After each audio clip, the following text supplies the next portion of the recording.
मेरठ के Saurabh murder case में police की टीम जांच कर रही है और उधर साहिल की नानी जेल में उससे मिलने के लिए पहुंची और कहा मुस्कान और साहिल दोनों को एक नहीं बल्कि दो नशे हो गए थे। देखिए ये रिपोर्ट।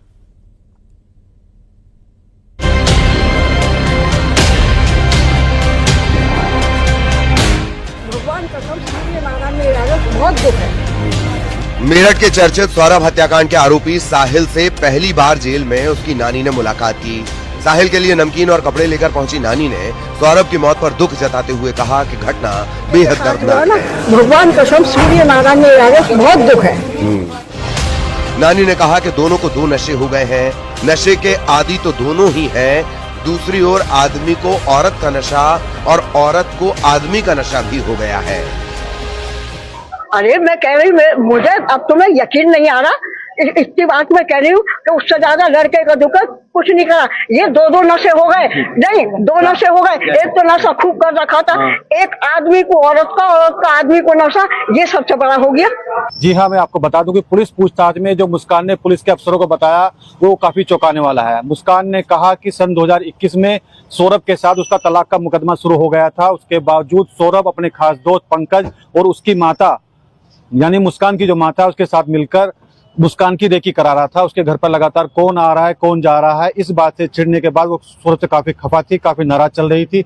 और नवंबर 2024 में उसने सौरभ को निपटाने का पूरा प्लान साहिल के साथ तैयार कर लिया था, जिसके लिए ड्रम, दवाइयां सब कुछ तैयार कर ली थी। घटना से कुछ घंटे पहले सौरभ का जो खास दोस्त है वो सौरभ के साथ उसके घर पर गया खाना देने के बाद और खाना देने के बाद सौरभ और मुस्कान की काफी हाथापाई हुई, लड़ाई हुई, झगड़ा हुआ। साहिल के नानी ने नियम के मुताबिक मुलाकात की पर्ची लगाई थी। जेल मैनुअल के तहत परिजनों को मिलने की अनुमति होती है और नानी भी इसी श्रेणी में आती है, इसीलिए उन्हें मिलने दिया गया। साहिल को जेल के भीतर अभी तक किसी काम में नहीं लगाया गया है। 10 दिन पूरे होने के बाद ही उसे जेल के किसी काम में शामिल किया जाएगा।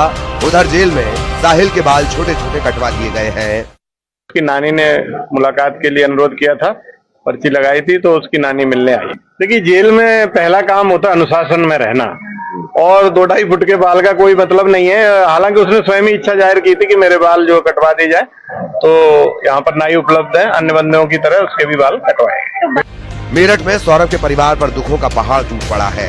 कातिल मुस्कान और उसके बॉयफ्रेंड साहिल की रातें जेल के भीतर अब तन्हाई में कट रही है। फिलहाल पुलिस की टीमें घटना के सबूत जुटा रही है, जिससे कातिलों को कानूनी रूप से अंजाम तक पहुँचाया जा सके। निखिल अग्रवाल, न्यूज़ 18 मेरठ।